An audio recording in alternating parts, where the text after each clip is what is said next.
Today, I'm going to talk to you about sustainability and ethical production. It's two words that have been thrown around the industry quite a lot.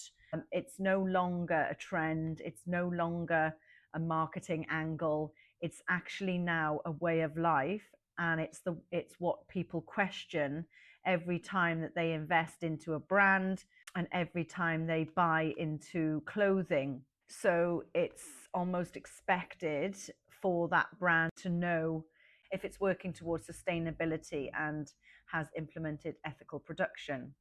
But what does sustainability actually mean?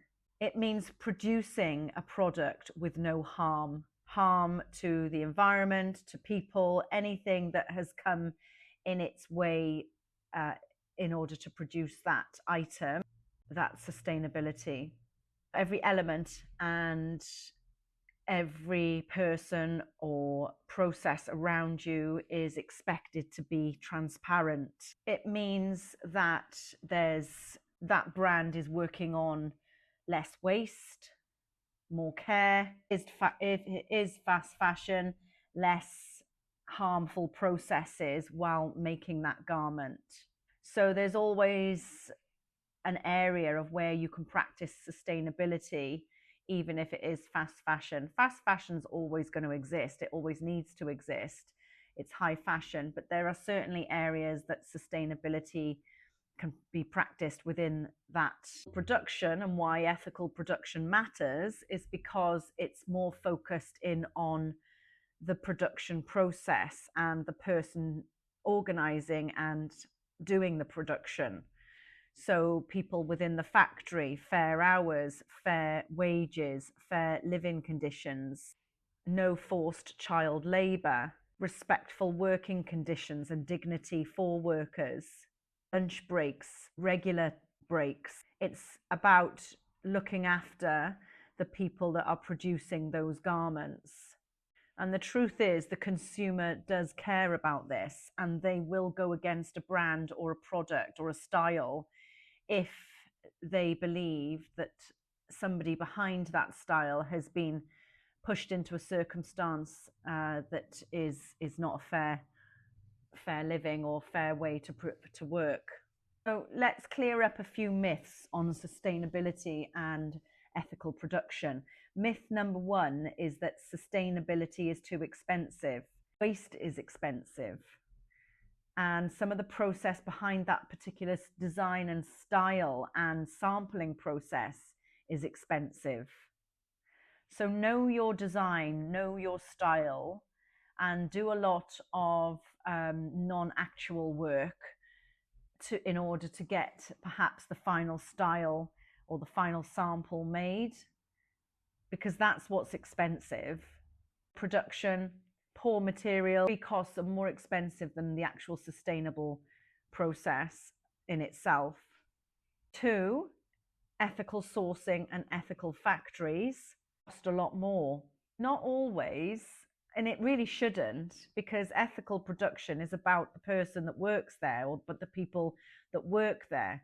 So all we're trying to do in parts of the world that have to go to or have to travel far for factory make is we are practicing a message to say we're not happy with the way this factory is run in regards to the people and how the workers are treated. So we're not going to come to your factory that they're unfairly treated. We're going to go and source out ethical production. And the more and more people do that, the more competitive the prices will become. Audits, of course, are really heavy in the UK and other parts of the world to make sure that these ethical standards are practiced. And of course, if that particular factory practices a great environment to work, they will have much longer employee retention rate. So the quality ultimately will be a lot better, and the samples will be better, and people will be taking much more pride in their work because they are going to want to see that work as a career path and a project, as opposed to just a quick job to have. And of course, if they don't enjoy the environment, they're going to look for another workplace quickly. So therefore your samples, it's a domino effect, your samples will suffer. And the third myth that I hear a lot is that I can't afford a sustainable approach because I'm a new brand. I'm a beginner. Well, small brands can make sustainable changes as well. In fact, they do without even realizing it, because they run small quantities. More and more factories are looking at smaller quantities. I mean, 10, 20 years ago, quantities were so high. The demand for large quantities in a factory minimum requirement was so high. But now you can most certainly produce a run of 50 factories out there that will negotiate with you on their minimum order requirements. And very often you can get a factory to produce just 50 units for you, or sometimes even 30 if it's a specialized yarn. But of course, the price does go up if the quantities are low. You really would have to work out the balance of the cost to be able to know whether it's a profitable decision for you. I think the real problem in today's awareness of sustainability and ethical standards is not, I think it's the lack of understanding. So if you just break it down in a real simple form of where the areas are that you can start on, you can make very small changes and practice towards sustainability, making sure that your factory has an ethical standard, and you produce your garments as in ethical production processes. You can start by having a look at materials and the type of materials that they are. And like I've mentioned, sampling, you can try and consciously reduce on sampling, which basically means making sure all of your communication and your instructions are extremely clear in the front end of the process. The more you can control and communicate your initial design brief and tech pack with images, designs, measurements, the better. The more understanding the factory has of what you actually want, the better, because then ultimately that will go into a first sample, and that first sample potentially could be the quality really of a third sample or a sign-off sample. You might have to get a pre-production sample, but you may only be doing 2 samples, where sometimes, over the years I've seen 3, 4 and 5 samples being produced. You could have a look at your order quantities. If your order quantities are high, you can have a chat to the factory and see if you can negotiate on doing lower quantities, but maybe do a story of styles. So they've got that story, they've got that pack of styles, as opposed to just 1 or 2 different styles. Or maybe actually design a pack of styles so the patterns come from the same material, or the patterns come from the same toile making, and it's just smaller tweaks. Think through in that way. If you're starting a brand, think about ways that you could practice sustainability from the off, because it's obviously a great thing that you can advertise, and it is part of your brand values and your brand mission statement that you do practice sustainability, and you do make sure that your factories are at an ethical production standard. So you can choose your designs that fit around longevity and not just fast fashion. Of course, you're going to want to dip into the high fashion styles, but try and focus some styles around your collection for longevity as well as fashion. Packaging, you can choose materials for your packaging that perhaps are biodegradable or fewer layers. Optimize your supply chain. You should always make sure that you have enough people in your supply chain. Don't always put all your eggs in one basket, so to speak, but optimize your supply chain.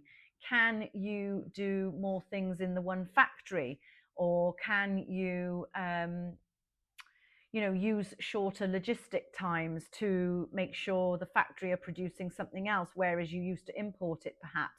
Just really think through the whole process of how that garment is being produced and who is producing it and where is it being produced.